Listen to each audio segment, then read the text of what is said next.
Welcome. This is the Midlife Rising podcast. If you are the midlife woman who can't sit still, can't slow down, or can't stop moving without feeling guilty about it or without feeling compelled to keep doing something, then this is the episode for you. Jen and I are unpacking the 6th midlife coping strategy that is probably costing you a lot, including your sanity and your physical body. We call it keep moving. And this is the 6th one. We've already talked about the other 5 on previous podcast episodes. So this is where we really get into what is driving you to keep moving. What are the subconscious beliefs behind this pattern or this coping strategy? We talk about how it links up to work at work, but also in the home and other places like workaholism or keeping busy is not just something that happens in the workplace. And we also talk about the link to the spiritual self and how to actually begin to break this down and shift it. So if you feel like I just described you, then stay tuned. We're going to break this all down for you and give you some of the tools to help you shift it. You're a woman over 40 who spent your life being the one who holds it all together. But now your body's changing and your soul is done pretending everything is fine. Welcome to Midlife Rising. We're your hosts, Sherry and Jen, twin sisters and modern medicine women, here to help you rewire your stress response, balance your hormones, and reclaim your feminine power. Every episode is a rebellion against the rules you never agreed to and a return to yourself. Join us where midlife isn't a crisis, it's a catalyst. Happy New Year. Happy New Year. This is our first recording in the new year. Yeah. How are you? Good. I think it feels good, actually. I had enough of a break this year to really feel like refreshed and excited to get back into the studio and back on our group calls and in front of clients. And I'm feeling really good. How about you? Not quite the same. But I had a very different Christmas break than you did. Yeah. So yeah, first time in 2 different houses. Mm-hmm. Christmas break is always different when you have kids at home than it is when you don't. But that said, I was very excited to come back to this work. And today, maybe we can share one of our processes that we do to sort of change gears, because I'm feeling like I've been kind of running around all day. And I was actually with a lot of children today in the mud and stuff. So I'm feeling like quite chaotic. So maybe we can stop and take a breath and just share this process with our listeners too. Yeah, for sure. I'm coming off a client call and it was a long one. And I also feel like even just in between calls with different people or moving from one activity to another, I feel like to be intentional about switching gears can be really helpful. So why don't you walk us through it, Jen? Yeah. Actually, and it's very topical because we're talking about one of the behavioral patterns today, the coping strategies that keeps us moving constantly. So one of the things that both of us try to do is to actually stop moving in between meetings so that we can regroup and think straight. So yeah, so just close your eyes. I'm going to close my eyes for a second. Put your feet on the ground. And maybe a hand on your heart if that feels good. And take a deep breath in. And let that air out. Do that again. Take a deep, wide breath in.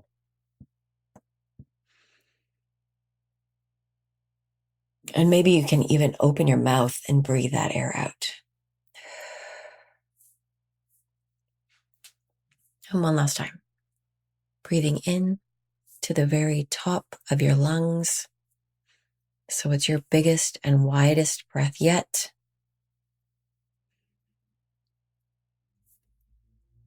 And open your mouth and breathe the air out with a sigh, maybe.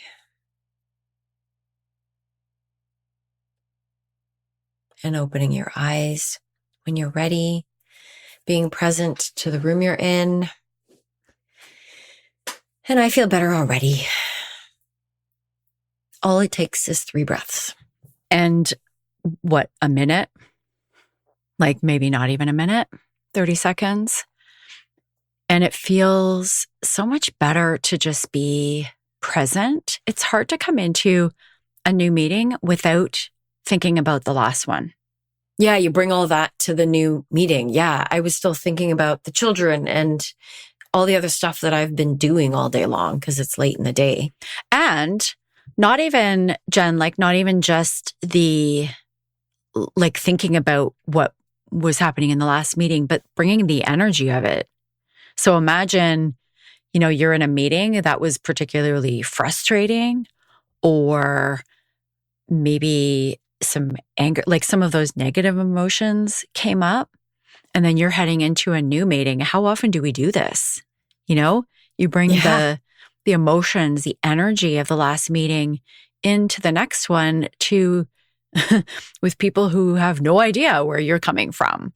And we probably do this a lot, coming home from work, or just even switching gear from work to home, and suddenly your spouse or your kids or the dog is getting the brunt of whatever it is that you've experienced in your last meeting or during the day.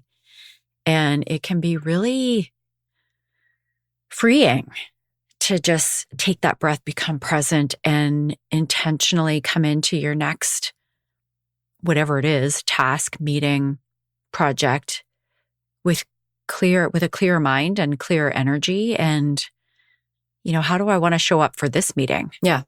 It gives you a totally different everything, perspective, everything. And it's not to forget what happened before. It's just to let it go and not allow it to continue affecting you. Yeah. And maybe you pick it back up. Like maybe you need to revisit that and vent or work through something or whatever later, but set it aside, it goes in the parking lot, and let's focus on this meeting or this task or this project or this person that is sitting in front of me having coffee or whatever. Yeah. So I can focus on you now. Likewise. So that's a great segue to our topic for today, which is, you already mentioned it. It's the coping strategy that we call keep moving. And it's something that keeps us busy and moving. Yeah. And it's so much more than that. It's such a multifaceted coping strategy. I mean, they all are, but yeah. Explain, Jen, what does this one look like? What is this one all about? Hopefully, our listener, you have heard about the other 5 coping strategies that we have talked about before on this podcast, but quick synopsis. Keep moving is one of 6 what we call midlife coping strategies. It's a way that you have learned from childhood to keep yourself safe in this world. So it is a way that you operate, and it is driven by your subconscious. You are probably maybe aware of it, maybe even aware of some of the things that cause it, and maybe not aware of the root cause of it. So let me answer your question. What does it look like? So this is a behavioral strategy that keeps you moving all the time. So it feels like you're on autopilot. Might feel like you are like going through the motions, like you're just kind of going from one thing to the next, running around, maybe like a chicken with its head cut off, so to speak, from one thing to the next without really thinking about it. And can I add something to that, Jen? Yeah, there's a lot more to it, but I was going to stop there for just a second to just let that sink in. It's being busy all the time. It's about busyness. and moving, but it's not always busyness the way that you think of it. I think it's sometimes not like you can't necessarily sit still. Mm-hmm. So it's, maybe your conscious mind would like to take a break and sit down. But as soon as you do, you're like, oh no, I got to get up and I forgot. I've got to wash the dishes. Or, oh, but I've got to go just finish this one thing at my desk. Or, it's your nervous system is preventing you from sitting still. And also, even when you are sitting still, so the thing that I hear a lot from clients, friends, followers, even if they force themselves to sit still, then their mind is moving. Their mind is like ruminating. It's running over the list of things to do. It's like it can't focus or can't calm down. Yeah. And it's actually, that's one of the things that we've also heard is that our clients don't want to sit still because they don't want to listen to their mind running and ruminating and spinning. Because usually when our minds are running and ruminating and spinning, it's not about good stuff. It's wishing something was different, wishing we could go back in time to say something differently, do something differently. It's thinking about the future, worrying, problem solving. Mm-hmm. Yep. Mm-hmm. Thinking about what you would say to someone. Like I was doing this a couple of times this morning, actually, like thinking about, I was something really, I saw something on, it was a short on YouTube and a whole bunch of comments, and it really upset me, the kinds of comments that I was seeing. And I was like, it got into my head. It's a video I saw yesterday. And this morning I was thinking about, what would I write? Like, how could those people think that? And like, it was something that really bothered me. Even though you weren't necessarily planning to write something. No, not at all. I didn't. I didn't comment at all. I was just like, wow, what is going on with these people? What's going on with the world? What would I say? Like, if I commented, what would I say? I really want to tell them. Like, it just really angered me. So then I'm running a movie in my head about what I would say. So that's your mind moving. It's yeah. So what we hear is like, I feel fidgety, or what sometimes happens to me is I sit down and I just want to veg in front of the TV and I keep getting up, not even to do something productive, but I keep getting up. So I gotta get a drink. Oh, now I want a piece of chocolate. And now I'm going to grab a magazine so that I can do two things at once. Or, I got to grab my phone. Laundry used to be it, but now it's like other less productive things. Cause I've worked through some of the, I need to be productive all the time, which is a driver of this as well. So, and we'll get into drivers in a second, but, so it looks and feels like I'm always too busy. I never have enough time. And I also can't rest. I don't like stillness. I can't sit still. I feel fidgety. And yeah, so just to sum it up, and also, my mind won't stop. Yeah. You just talked to the drivers behind it. What causes this? So on the surface, it is, and this is what usually women know this part. I need to prove my value by being busy, or by swooping in and saving the day, or by being productive all the time. So the more chores I get done, the more I get done at work, the more valuable I am. So I need to prove my value is one of the drivers of this. The second one is I don't want to be with myself. So keep moving is a numbing strategy. It's an addiction, just like any other addiction. It stops you from feeling what we call negative emotions, even though they're not negative, they're just emotions. Uncomfortable emotions like anger, shame, rage, grief, all those things. Like when people are grieving, it's often people are told like, oh, just keep busy and keep your mind off it. And we know that doesn't work. Because then when you lie in bed at night, then it all comes back. So we use it as a numbing strategy to numb out emotions, to numb out our thoughts, to numb out anger. I used to get really busy in the kitchen if my ex criticized me for something. I would start rage cleaning or rage cleaning out the dishwasher and just get really busy because that had the effect of numbing out that crappy emotion that I didn't want to feel. I totally do that. And I didn't know until, we've watched our own mother do this, the rage cleaning.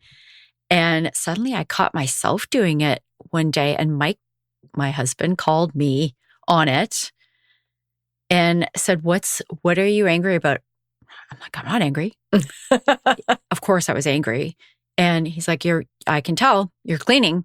You're like, not just cleaning, you're like cleaning with force. And yeah, I wonder how many other people do that. Like if it's tons. And maybe it's not cleaning, but I wonder how many women actually rage clean. But I also wonder what other ways that comes up. Like maybe it's doing something else. I don't know. Yeah. There's lots of things that we stay busy with, right? Like scrolling nowadays is one way that we keep our minds busy. True. And Jen, going back to something you said earlier, that on the surface, I think you said on the surface, it's trying to prove our value, be productive. But I actually think there's a layer above that I hear a lot of women say, I just don't have enough time. I just have too many things to do. Yeah. And that's the first layer. That's the surface layer is I have too much to do. I don't have enough time to do it in. And so, work is crazy right now. I hear that all the time. Work is crazy right now. I am so sick of hearing that. I'm actually starting to get triggered when people say I'm too busy. It's crazy at work. I'm like, no. Actually, yes, there are times when it gets crazy at work. But if it's always crazy at work and you're one of those people that's been crazy at work for 20 years, it's not crazy at work. I'm sorry to say it. And there are some industries and work cultures that promote that kind of busyness. So I do feel for some people who are in those kind, like consulting, they always overpromise and then have to overdeliver. So there's certain work cultures that are like that. And I worked in one too, so I get it. But I'm sorry, we cause busyness for ourselves. And part of this is in all the other coping strategies, the perfectionism, the people pleasing, firefighting that we think we have to do, that we don't really have to do. Not for everything.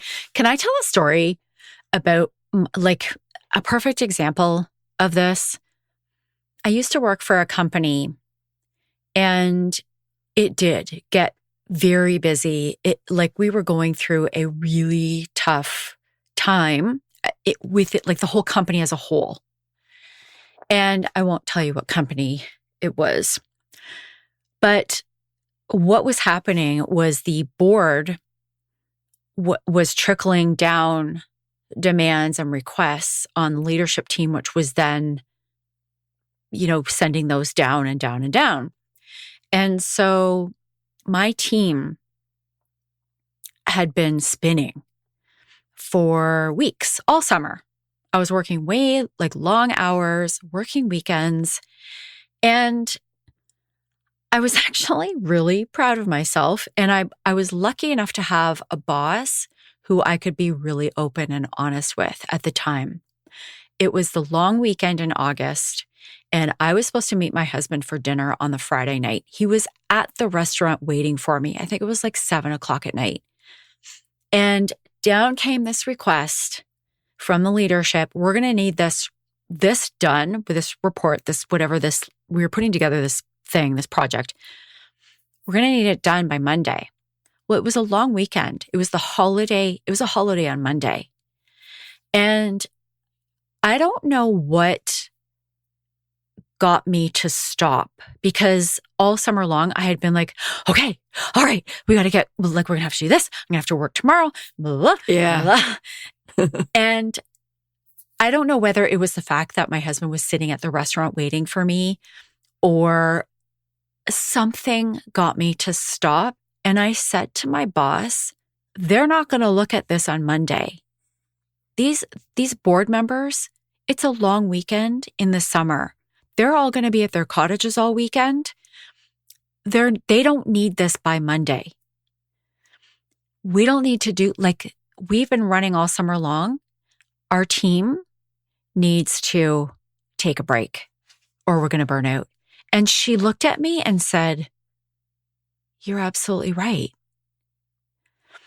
And in that moment, like, I think it was just that nobody had stopped to have the presence of mind to say, wait a second. And when I finally did, everyone around me was like, oh, right, of course. Like, let's push back. And we did. And so we all went and had a nice weekend, and we returned on Tuesday and figured it all out.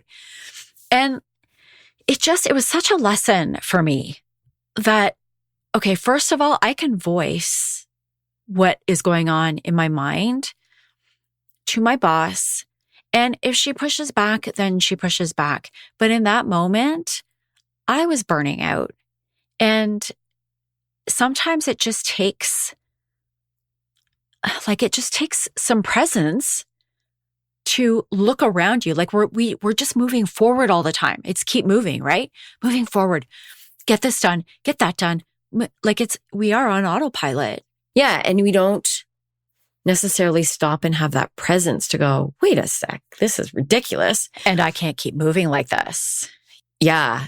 And I have something to say too about that, Cher, is that if you, our listener, are hearing this and going, well, I could never say that to my boss, you might have one of the other coping strategies, which is please. And that is please everybody around me. Because that is definitely one that I had. And I would have struggled even with the presence in the moment. Way back when, I would have struggled, maybe not to my boss, but to a board member, I might have struggled to push back, because I would have put them above me and I would have wanted to make them happy and not want to disappoint them. So finding your voice in those kinds of situations can sometimes be very difficult. So if you don't know what your coping strategy is and you're feeling like you can't stop moving, you might also have some of the other ones. So we have a quiz. We're going to talk about it at the end, but we have a quiz that you can take online. It's like a 2-minute quiz, and you can find out which of these coping strategies is yours and how to release it. So check out the show notes at the end. Okay, let's keep going. Well, I just want to say one more thing, because that really reminded me that you said something really important there about how we put other people above us. And particularly in a corporate environment, I often did this. I put anybody who was above me on the corporate ladder. I didn't feel like I could speak out or speak my mind to. I would put them, that is putting them above you on the pedestal. Like, you're putting them up on a pedestal.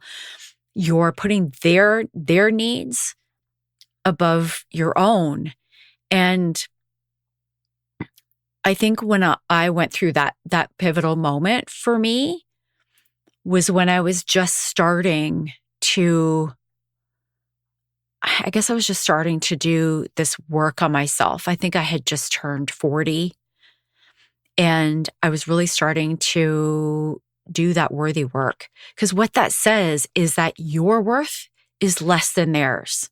You're telling yourself that, well, I can't speak my mind because their needs are more important than mine.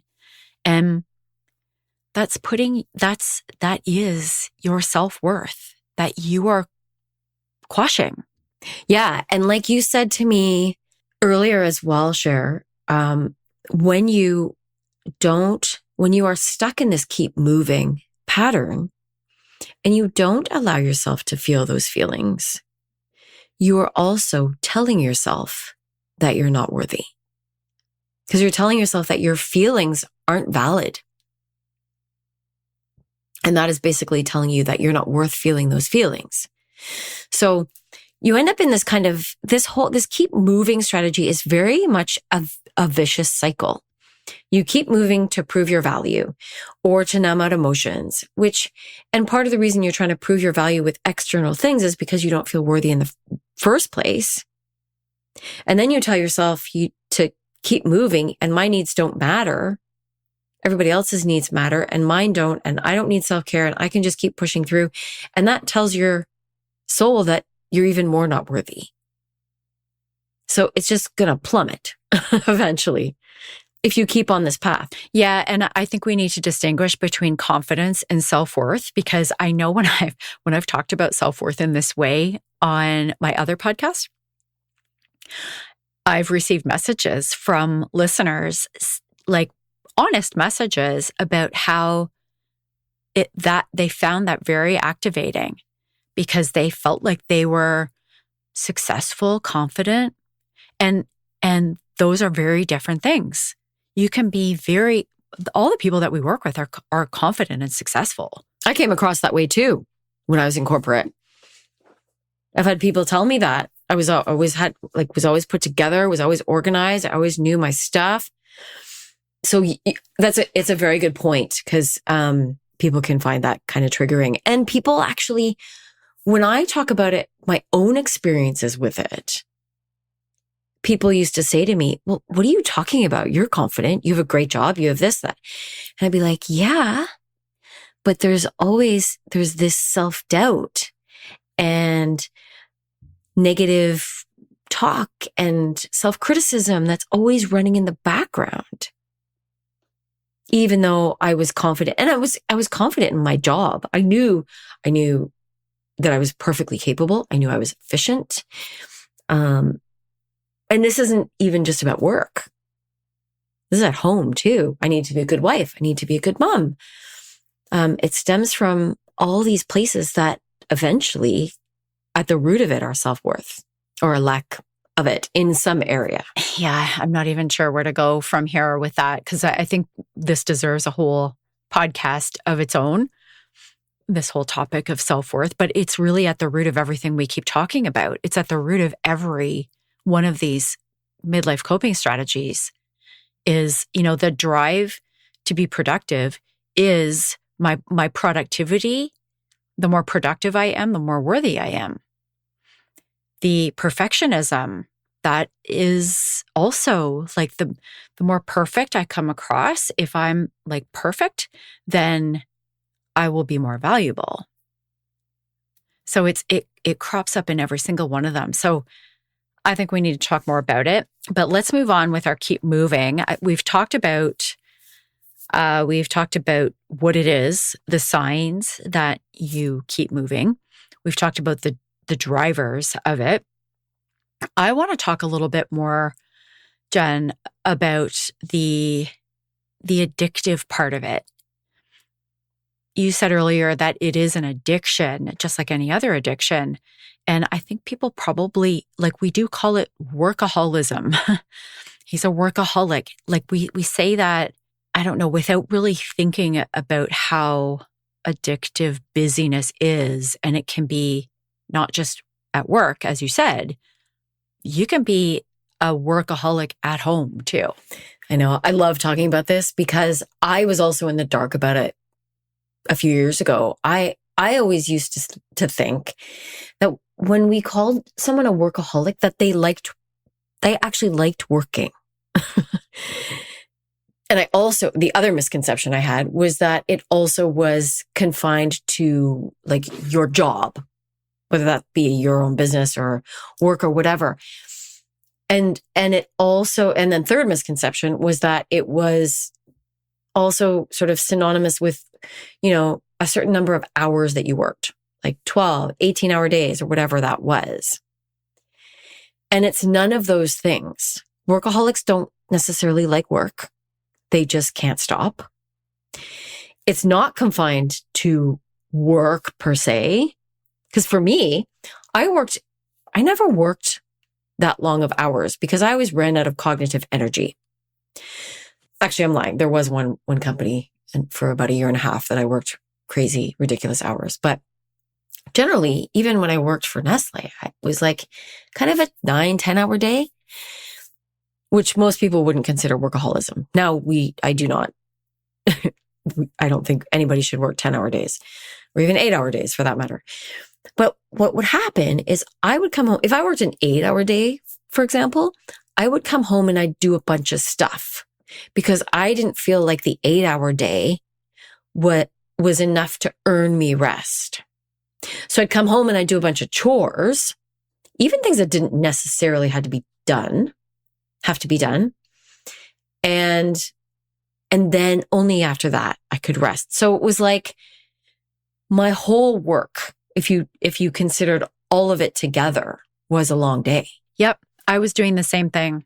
And even outside of chores, there was a time, actually, that same period of my life when I was about 40, I made myself very busy.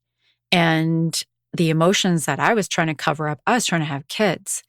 And I was finding it really hard to be going through all of that, the emotions of that. And what I was doing was, first of all, the fertility clinic was an hour away, and all the appointments, they've got to do your blood work and your ultrasounds first thing in the morning. So I was getting up at 5, driving to the clinic, getting all the blood work done. And this is like every other day you do this. And then coming back home and rolling into the office at 9 as though I just rolled out of bed, and still trying to, working a full day. I had a volunteer board position at the time, and I was also doing my nutrition diploma. I was working towards that, and planning a wedding. We moved cities. I had all of this going on at one time. I was busy. Did I have to be that busy? No, but I felt like I had so many emotions going on that I just didn't want to stop and think about it. Sure. There was one point in my life where I just scheduled social things constantly. I was out every night of the week. When I first moved to South Africa, I knew it. I remember actually saying to you on the phone one time, I can't be at home alone. I can't. And I didn't know why way back then. That was 16 years ago. I didn't know. I couldn't figure out why. I was like, why can't I be at home alone? So I just scheduled myself, and that's how big. And I've seen that too. It's not just work. It's busyness. And so the addictive part, as with any addiction, is because we don't want to feel the emotions. I mean, even this conversation might trigger some people who, alcoholics or smokers who say, no, this is not an addiction like any other. But I really believe that it is. In fact, it might even be harder to deal with because for 2 reasons. Our society praises busyness. Our society doesn't praise alcoholism or smoking or, other things. So we condone being busy. The busier you are, the better you are. So we've got conditioning that makes it harder to stop. And you can't just, we have to live. So you can't just start doing something. You can't just quit cold turkey in this case. You always have to start and stop after 3 drinks or stop after X amount of time. Or, I have to tell myself, I am going to stop cleaning the house after I have vacuumed. Or I'll just keep on with the momentum. Yeah, I agree with that 100%. And yeah, you're probably right. There are people who are listening thinking, no, it's different. Alcoholism is a disease. And that may be true, but there are so many addictions out there. And I think they all have the same root. It's avoiding emotions or chasing emotions. It's avoiding uncomfortable ones, chasing good ones. Yeah. Well, we have women in our program who are recovering alcoholics who agree. Yeah, now I'm just staying busy. So I just moved from one to the other. Yeah. And if we look at our society, it's rampant with addictions. Scrolling is an addiction, distraction, Netflix, all kinds of, even exercise can be an addiction. I was just chatting with a friend about this. Her daughter she moved from a drug addiction to exercise addiction. So she's in fitness competitions. She's controlling her body. So there's, and I think it makes it very difficult because there are sort of acceptable addictions, as you say, working, exercising. Sure. Just to go back to the drivers again, we talked about how, the drivers are, I need to prove my value and this addiction, but we've just also touched on another driver, and that is society, is telling us, one, that being busy makes you important, or a better mom, or a better worker. The busier I am, the more important I am. And we also have societal norms telling women in midlife that we're less than. Yep. Your youth is gone. You are no longer valuable. You're no longer relevant. You're less attractive. You're getting brain fog. So I need to work harder. So there's so many factors that are working against you, especially when you hit your 40s. Yeah. Touching on that last one, the brain fog, we've talked about this before in our brain fog episode, which I can't remember what number that is, but the brain fog, you can no longer multitask. You can't, in fact, I would argue that we actually can't really ever multitask. We just rapidly switch from one task to another. But yeah, we feel so much less effective when we can't remember things. We have to take the time to write things down. We lose things. So we spend a whole bunch more time looking for things. All of that, this brain fog is causing us to have to, or feel like we have to work harder in order to maintain the same level of efficiency and productivity as we did in our younger years. So there's another reason that we get even busier. And then all the busyness makes the brain fog worse. Exactly. Yeah. We're raising our cortisol. Yeah. So, and then I guess talking about drivers and how all this comes down to self-worth. This is how self-worth and all of these psychological drivers connect with our body and the symptoms we're going through at this point in our lives, is that there's a stress response that's associated with this strategy. So if you're in this keep moving all the time, you are in a flight stress response. Your nervous system is revved up. And we know that when your nervous system is revved up and you're in a flight response, your body's going to be releasing cortisol. And then you're going to feel symptoms. You're going to not be able to sleep. You're going to get hot flashes. Even shallow breathing and inability to rest, that's associated. So you don't breathe as deeply, which also in turn revs up your nervous system even more. And then it feels even less comfortable, even more uncomfortable to relax. Yeah. And unsafe. That's such a good point. So as you know, our cousin gave me this Whoop, this thing that I wear on my wrist. And I'm just getting used to it, and it's calibrating, but it is eye-opening. I was always sort of against all these devices and biohacks and things that are telling us what our body feels and what our body's doing, because it further disconnects us from our body if we're relying on a little device to tell us what's happening in our body. Yes. And yet, by the same token, it's showing me what my heart rate is doing when I'm sleeping. And oh my gosh, is it interesting? If I have even one or two drinks, my heart rate goes up when I'm sleeping, and I don't get as much deep rest. And if I'm stressed during the day, it shows me what's happening. It's so fascinating. I can't wait to get one. How much this impacts, like how much cortisol impacts your heart rate, how much alcohol impacts your heart rate, and how sugar and how that impacts your sleep, your recovery from exercise, your recovery from stress from the day before. It's really fascinating. Anyway, I digress. I know. I have to tell one more story though. Did I tell you the other day when it was New Year's Eve actually, when my daughter had 5 Godiva chocolates right before bed without me knowing? 5 of these like really sweet Belgian chocolates. I got a box of chocolates for Christmas from somebody and I didn't realize it. She ate 5 of them and she was sleeping in my bed that night because we also had my stepson with me and he was sleeping in her bed.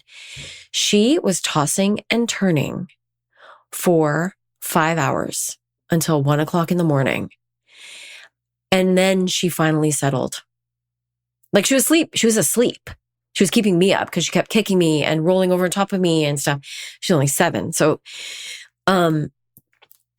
I always marveled at how kids can deal with like sugar and they just sort of keep going. And wow, and now I know what happens to my body when I have a couple of chocolates or like whatever sugar. And that's what, like, of course I'm going to toss and turn. And I don't like now because I don't have the estrogen buffer and the progesterone that keeps my cortisol down. I'm not only tossing and turning in my sleep, I'm waking up. And that's the insomnia. The link just was even stronger. Yeah, it's really fascinating to watch kids go through that. It was really interesting. So Jen, yeah, let's start wrapping this up. I think the one thing that we maybe want to leave people with is if you're recognizing your own story in this keep moving coping strategy, we've given them one thing that they can do, like the breathing when you're switching tasks, that becoming present. Should we give them one more maybe tool or exercise that they can take away? What I think we could do is, let me talk really quickly about the spiritual link here. Because this is important. Like what this does to your body is it creates like fatigue, emotional exhaustion.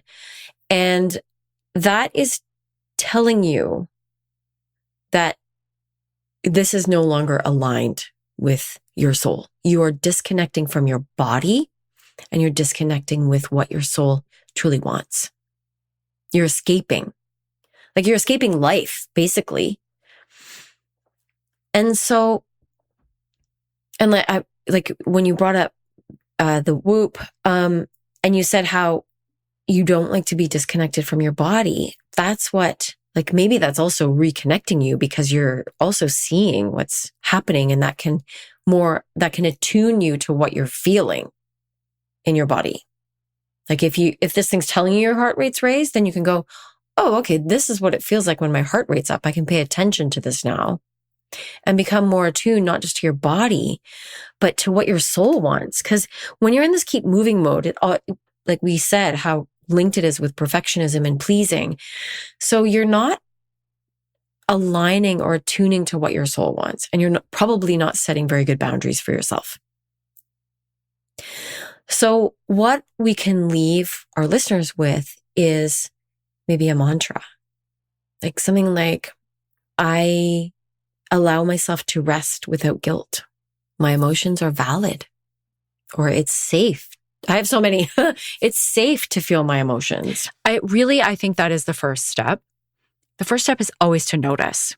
And if you can catch yourself in busyness and notice when you're there, then you can stop and take those 3 breaths that we did at the beginning. And then ask yourself, what is this feeling that I'm trying to escape? What is this feeling? What feeling am I chasing? What's the good feeling I'm chasing? Or what's the uncomfortable one that I don't want to feel? And then these mantras, say one of the mantras. It's okay for me to feel what I'm feeling.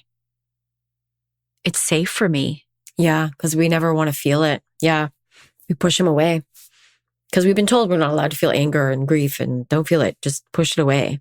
So allow yourself to feel. And we have a ton of processes to help you do this, feeling safe, and in very gentle ways inside our program. So, if you want to know more about that, we can put that link in the show notes too. But for what we really want you to start with is go take the quiz. Find out what which is the midlife coping strategy that's really costing you the most. And you're going to get a write-up and an explanation of what that coping strategy is all about and how you can take the first steps toward alleviating that or shifting that. Awesome. So that link will be in the show notes. And if you find it helpful, our Instagram links are also there. Send us a message on Instagram. We love hearing from our listeners about what you learned, your aha moments, and if the quiz helps you. Awesome. Okay, come back next week. We've got another amazing episode for you. I think we're going to talk more about self-worth. Yes. And we will talk to you then.